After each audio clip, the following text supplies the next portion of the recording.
The solar panel on my testing bench was still warm when my phone buzzed. March 15th, 2024. I'm Jack Brenner, 52, and I'd just cracked the efficiency problem that had been eating at me for 4 months. The panel was pulling 23.8% conversion rate when the industry standard barely hit 20.2%. Real breakthrough stuff that could drop the LCOE to $0.04 per kilowatt hour.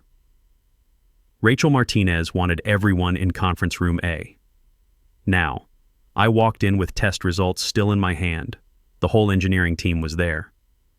Rachel stood at the head of the table wearing that fake smile she used when quarterly numbers looked bad. She'd been under pressure from the board for 6 months. Great quarter, everyone. SolarMax just locked our biggest contract yet. Austin Energy wants 80 megawatts of solar infrastructure for their Phase 1 expansion. People clapped. I clapped too, knowing my breakthrough made that win possible. But we need to streamline operations. The board wants 15% cost reduction. Some positions don't align with our lean trajectory. That sick feeling hit my gut. I'd seen this playbook before. Jack Brenner is no longer with SolarMax.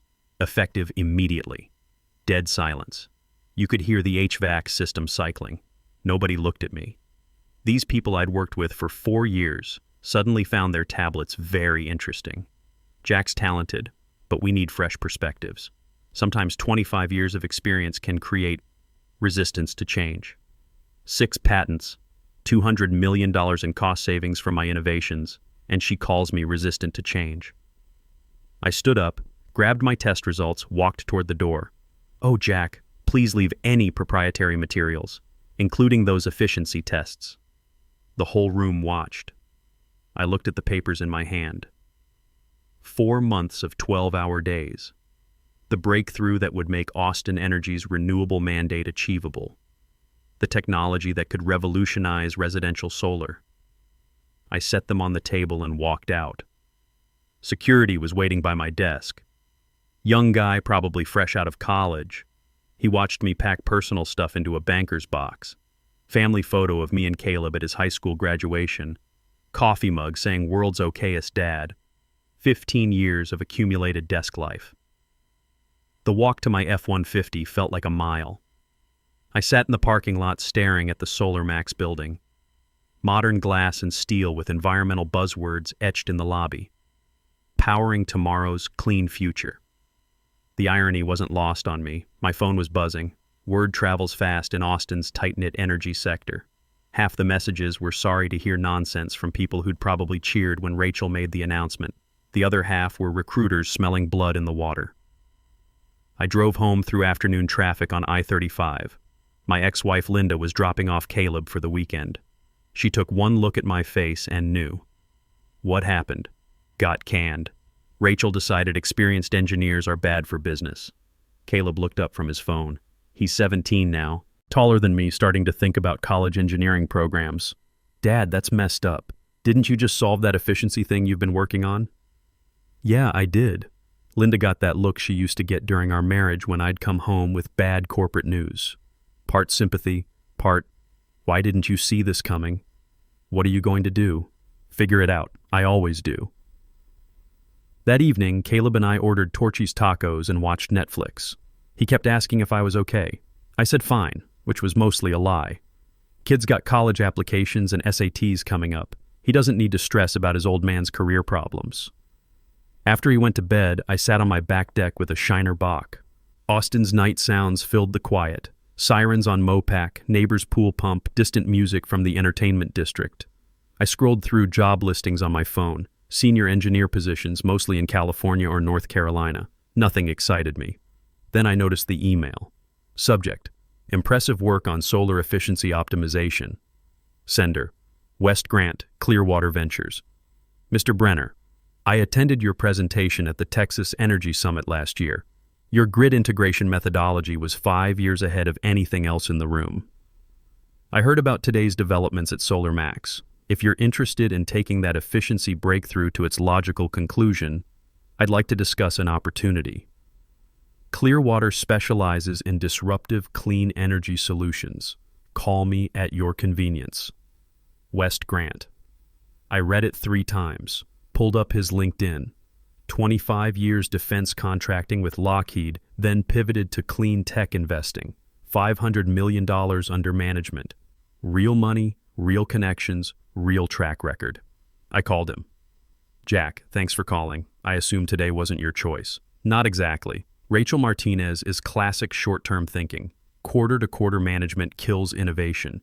She'll take your breakthrough, water it down to hit cost targets, miss the real opportunity entirely. He was right.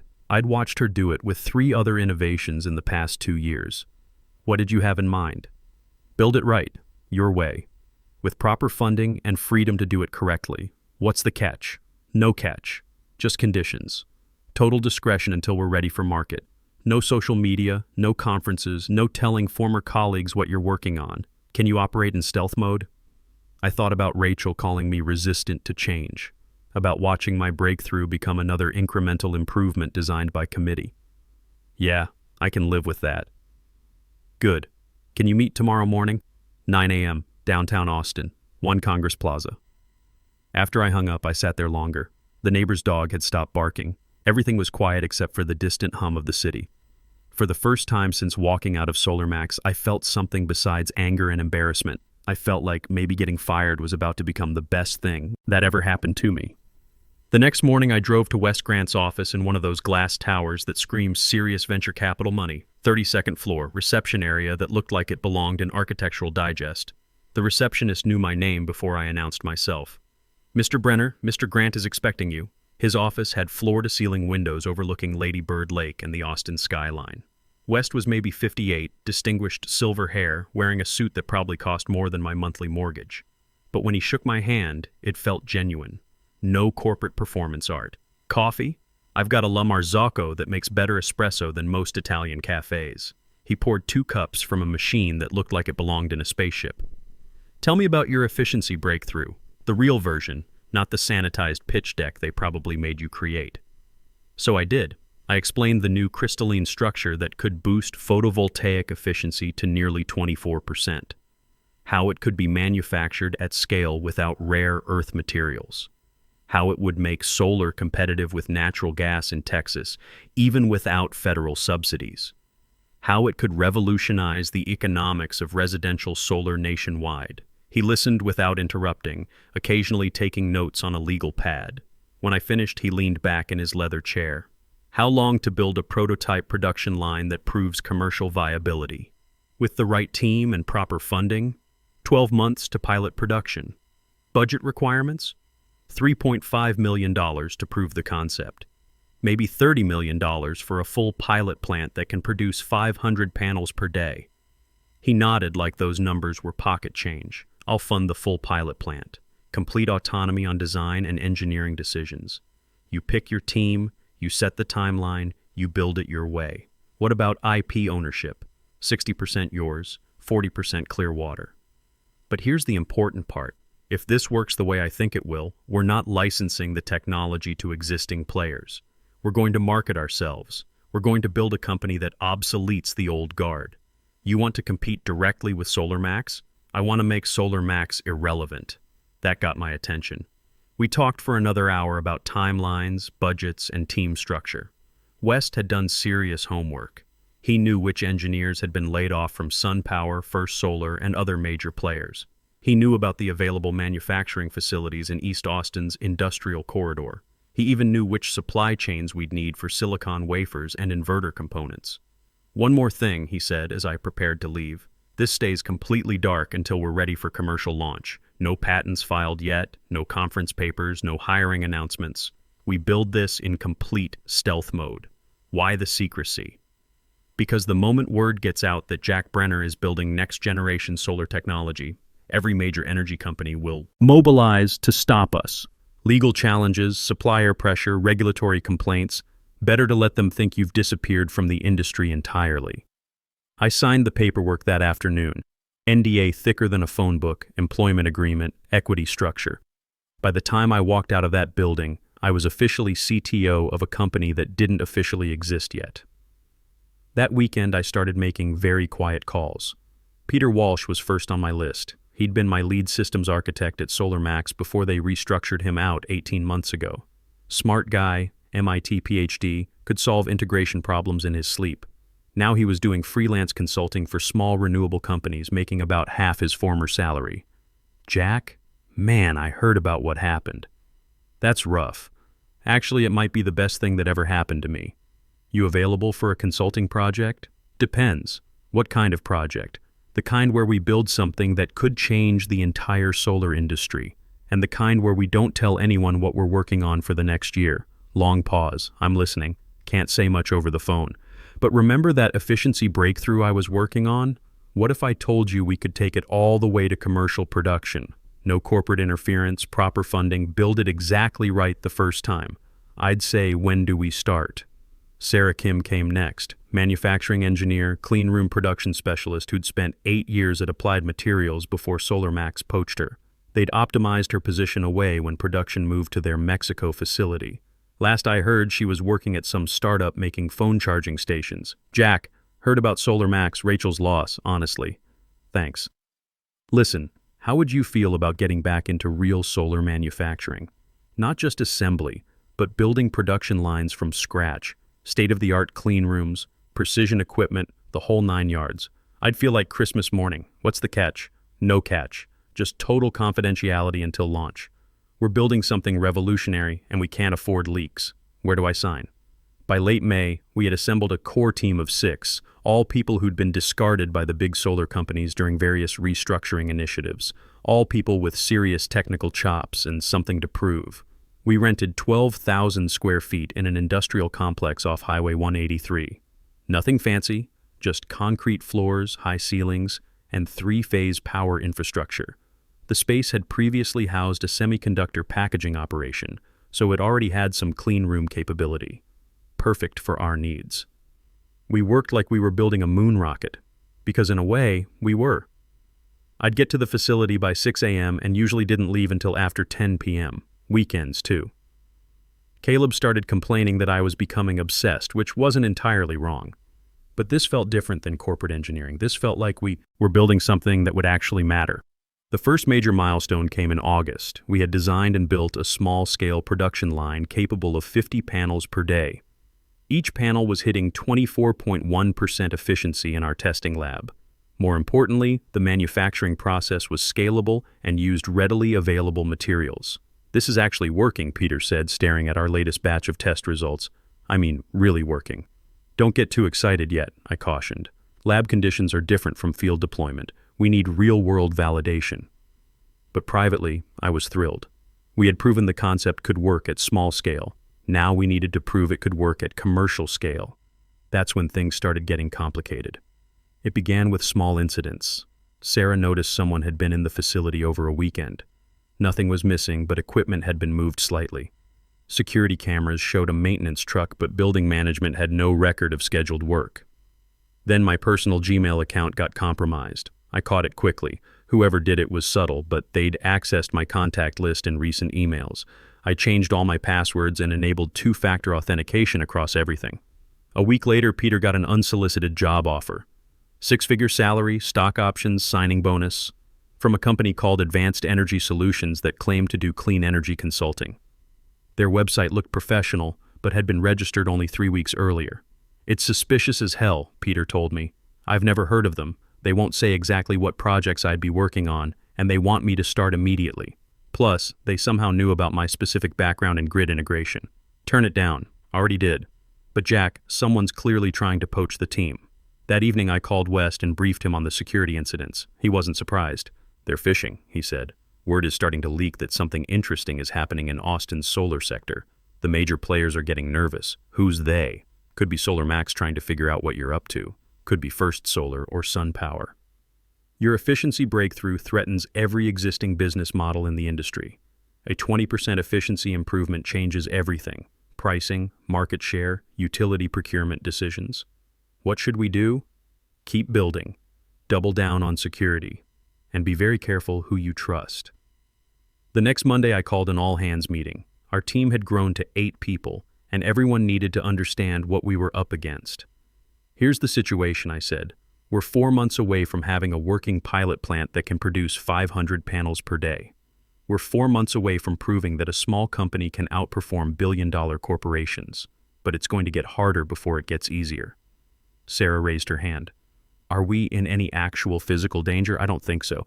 But someone definitely doesn't want us to succeed. Expect job offers, expect pressure, expect attempts to learn what we're building. Good, said Peter. That means we're building something that scares them. By December, we had our pilot plant operational. Clean room environment, automated assembly line, quality control systems that would make NASA proud. We were producing 200 panels per day, each one testing at 24.3% efficiency. The manufacturing cost was 25% lower than industry standard, even at our small scale. West visited on a Friday afternoon, bringing 2 potential investors with him. They walked the production line in silence, occasionally asking technical questions. When we finished the tour, one of them pulled me aside. Mr. Brenner, if you can scale this to 2,000 panels per day while maintaining quality and cost metrics, you'll revolutionize the industry. That's the plan. We'd like to participate in your Series A funding round. That weekend, everything changed. West called Saturday morning with news that would change everything. Austin Energy just released their RFP for Phase 2 expansion. 80 megawatts, $280 million contract over 24 months. But here's the interesting part. They're requiring minimum 23% efficiency and sub $3.50 per watt pricing. Someone wrote those specs knowing exactly what you can deliver. You think they know about our technology? I think someone at Austin Energy remembers your presentation from last year. This is our shot, Jack. If we win this contract, we're not a startup anymore. We're a legitimate threat to the entire industry. The proposal process took 6 weeks of 80-hour work weeks. We had to prove we could scale from 200 panels per day to 1,500 panels per day within 18 months. That meant designing a second production line, securing expanded facility space, and demonstrating supply chain capabilities we didn't yet have. Sarah worked miracles with the manufacturing timeline. Peter designed integration protocols that could handle utility-scale deployment. I focused on the technical specifications, proving our efficiency claims with extensive third-party testing data. Our submitted bid was aggressive, 24.3% efficiency at $3.20 per watt, with delivery starting in 8 months. 3 weeks later, Austin Energy's procurement team called. Mr. Brenner, your efficiency numbers are unusual. We need to verify these claims before we can move forward. What kind of verification? Independent testing at a certified lab, plus a site visit to inspect your manufacturing capabilities. When? Next Tuesday. They arrived with a team of 4 engineers, 2 procurement specialists, and 1 very skeptical project manager. We gave them complete access, production floor, testing lab, quality control data, even our supply chain documentation. The lead engineer, a woman named Dr. Patricia Johnson, spent 3 hours in our testing lab. She brought her own measurement equipment and ran every test twice. Your efficiency claims are legitimate, she said finally. In fact, you're being conservative. These panels are hitting 24.4% under standard test conditions. We prefer to underpromise and overdeliver. Smart policy. One question. Can you really scale to 1,500 panels per day by next fall? With the Austin Energy contract as anchor funding, yes. We'll need to build out a second production line and hire 40 more people, but the fundamentals are proven. 2 weeks later, we got the call. Austin Energy had awarded us the contract, $280 million over 24 months. Biggest win in our company's short history. That's when Rachel Martinez resurfaced. I was reviewing delivery schedules when my phone rang. Seeing her name on the caller ID made my stomach drop, but I answered anyway. Jack, congratulations on the Austin contract. Impressive work. Thanks, Rachel. Listen, I know our parting wasn't ideal. That was an unfortunate business decision. But I'd like to discuss a partnership opportunity that could benefit both companies. What kind of partnership? SolarMax has established manufacturing capacity, distribution networks, regulatory relationships with utilities across 12 states. You have breakthrough technology. It makes business sense to work together rather than compete. What are you proposing exactly? A licensing agreement. SolarMax would manufacture and distribute your panels using our existing infrastructure. You'd receive royalties plus a long-term consulting contract. We could scale your technology much faster than you can alone. And if I say no? Her voice shifted, getting colder and more calculated. Jack, you're smart enough to understand the complexities of this industry. Manufacturing at scale involves supply chain relationships, regulatory compliance, utility procurement politics. It would be Unfortunate if technical problems or regulatory challenges slowed down your production timeline just when Austin Energy is counting on timely delivery. There it was, the threat disguised as business advice. I'll think about it, Rachel. Don't think too long. Austin Energy has penalty clauses for late delivery. I hung up and immediately called West. He wasn't surprised by Rachel's approach. She's desperate, he said. Your Austin contract proves that superior technology wins over established relationships. If word spreads that a 2-year-old company is delivering 24% efficiency at competitive prices, every utility in the country will start questioning why they're not using your panels instead of SolarMax's 20% technology. So what do? We accelerate everything, get to market faster, secure more contracts, make ourselves too big to intimidate. The next month brought systematic pressure designed to slow us down. Our primary silicon wafer supplier suddenly discovered quality control issues that would delay shipments by 8 weeks. Our insurance carrier received an anonymous complaint about our facility safety protocols, triggering a comprehensive audit. The City of Austin got 3 separate reports questioning our environmental compliance, leading to unannounced inspections that disrupted production for 2 full days. Someone's playing hardball, Sarah said after the 3rd inspection found absolutely nothing wrong. They're trying to death by 1,000 cuts us. I was getting tired of playing defense. Time for offense. Peter, remember those efficiency test results from SolarMax? The ones I had to leave behind when Rachel fired me? Yeah, what about them? I kept copies. Complete documentation showing how they took my original 24% design and corrupted it to 20% efficiency to hit cost targets. Plus email chains proving they knew the original design was superior but chose to build an inferior product to maximize short-term profits. That's corporate malpractice. It gets better. I also have documentation showing they submitted inflated efficiency data to win their original Austin Energy contracts. They claimed 21% efficiency when their panels were actually delivering 19.8% in field conditions. That's fraud. That's exactly what it is. The next morning, I called Tom Morrison, an investigative reporter for the Austin Business Journal who specialized in corporate malfeasance. We met at Radio Coffee on Barton Springs Road. I have a story for you, I said. Corporate fraud in the solar industry. Falsified performance data submitted to government agencies. Systematic suppression of superior technology to protect market position. Tom's eyes lit up. Tell me more. I laid out the complete timeline. How SolarMax had taken my breakthrough design, deliberately corrupted it to reduce manufacturing costs, then submitted false efficiency data to win government contracts worth hundreds of millions. How they fired me to prevent internal whistleblowing. Do you have documentation? Complete paper trail, test data, email chains, submission documents to Austin Energy, everything. This is huge, Jack. If you can prove a major solar company submitted false data to win government contracts, that's criminal fraud. Federal prosecutors love cases like this. I can prove it. Tom spent 3 weeks investigating, interviewing former SolarMax employees, consulting with industry experts, and verifying my documentation with independent sources.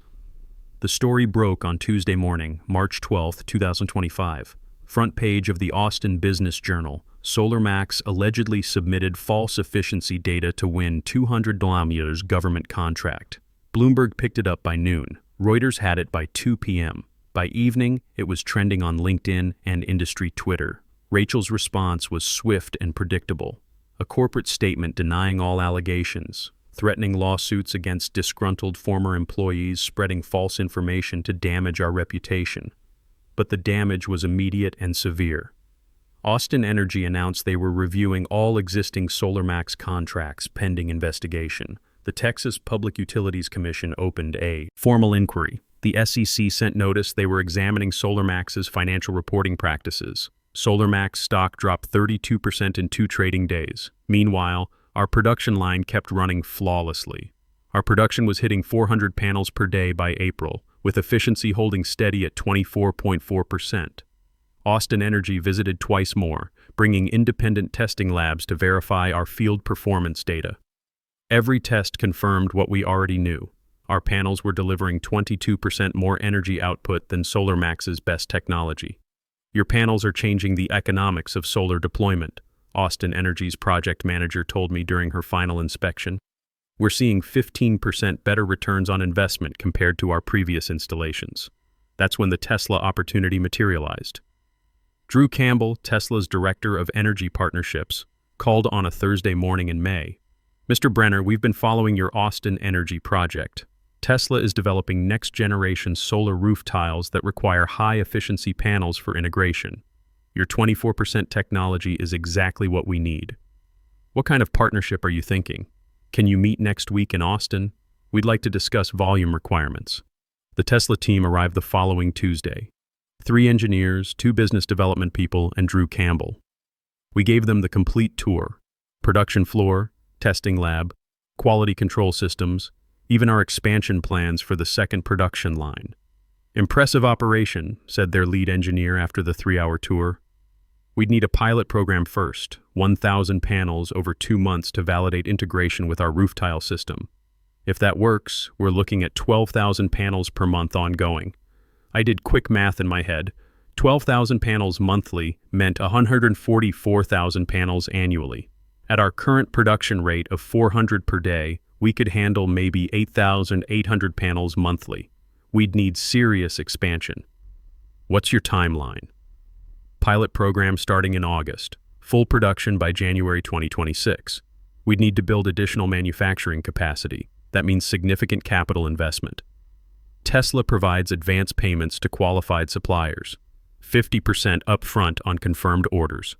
After they left, I called an emergency meeting with West and our core team. We had an opportunity that could transform our company, but it would require aggressive scaling. Here's the situation, I said. Tesla wants 194,000 panels annually. We're currently producing about 105,000 panels annually. We need to double our capacity in 8 months. Sarah pulled up manufacturing projections. We'd need a second production line, expanded clean room space, and 35 additional employees. Capital requirement around $40 million. Revenue potential? Peter asked. Tesla's paying $480 per panel for their specifications. That's $69 million annually, just from one customer. West leaned back in his chair. Let's do it. I'll arrange Series A funding to cover the expansion. The Series A round closed in July at a $120 million valuation. We raised $50 million from a consortium led by Kleiner Perkins with participation from Energy Impact Partners and 2 family offices. The funding allowed us to lease an additional 20,000 square feet, install the second production line, and hire aggressively. By September, we were producing 800 panels per day across 2 shifts. The Tesla pilot program was exceeding performance expectations. Their integrated roof tiles were achieving 26% system-level efficiency, the highest in the residential solar market. That's when Rachel made her final move. Jack, we need to discuss settlement terms. Her voice was different this time. Tired, defeated. SolarMax had lost 3 major utility contracts following the fraud investigation. Their stock was down 60% from its March peak. The SEC investigation was expanding into their financial reporting practices. What kind of settlement, Rachel? SolarMax is restructuring operations. The board requested my resignation last month. We're facing multiple class action lawsuits, regulatory penalties, and contract cancellations totaling over $400 million. I'm sorry to hear that. No, you're not. And you shouldn't be. We made this mess ourselves. Long pause. We're prepared to acknowledge that the original panel design was your intellectual property. We'll assign all related patents to Clearwater Solar, plus pay damages for unauthorized use. How much? $28 million. Make it $35 million and we have a deal. Agreed. The settlement announcement came the following week.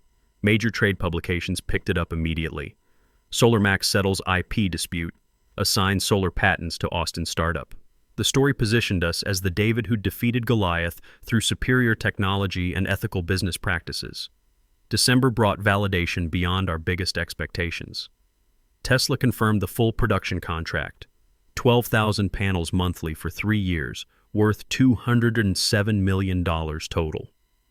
We signed additional contracts with 3 other major customers, bringing our annual committed revenue to $180 million. That evening, I took Caleb out for dinner at Jeffrey's, the kind of place where dinner costs more than I used to make in a week at SolarMax. He was finishing his first semester at UT's engineering program, specializing in renewable energy systems. So you basically destroyed your old company and built a better one? he asked, cutting into his ribeye. I didn't destroy Solar Max. They destroyed themselves by choosing short-term profits over long-term innovation. I just made sure people knew the truth. That's pretty impressive, Dad. My engineering professors talk about your efficiency breakthrough in class. Really? Yeah. Professor Williams says you proved that small companies can out-innovate big corporations if they focus on solving real problems instead of managing quarterly earnings. We ate quietly for a while. Then Caleb looked up from his plate. Are you happy now? Like really satisfied with how everything turned out? I thought about it. The Tesla contract, the settlement money, the new facility we were planning in California, the job offers I was getting from companies that used to ignore my calls. Yeah, I said, I'm really happy. But more than that, I'm proud. We built something that makes the world a little bit better. Good. You deserve this, Dad. The next morning, I drove to our original facility in East Austin. We now had 180 employees across 2 shifts producing 1,200 panels per day. The California facility was scheduled to open in March 2026, adding another 1,000 panels daily. In the lobby, mounted in a glass case, sat the original prototype panel, the one that hit 23.8% efficiency on that March day when Rachel fired me. There was a brass plaque underneath, First Clearwater Solar Panel, March 15, 2024. Efficiency, 23.8%. Sometimes the best thing that can happen is getting fired by someone who doesn't understand innovation. I stood there watching our current production line through the observation windows, panels coming off the line every 45 seconds, each one testing above 24.5% efficiency. Each one proof that doing it right the first time beats cutting corners every single time. My phone buzzed. Email from Stanford University's engineering department. They wanted to license our technology for a research project on space-based solar collection. I smiled and headed to my office. Still plenty of building left to do, and it felt pretty damn amazing.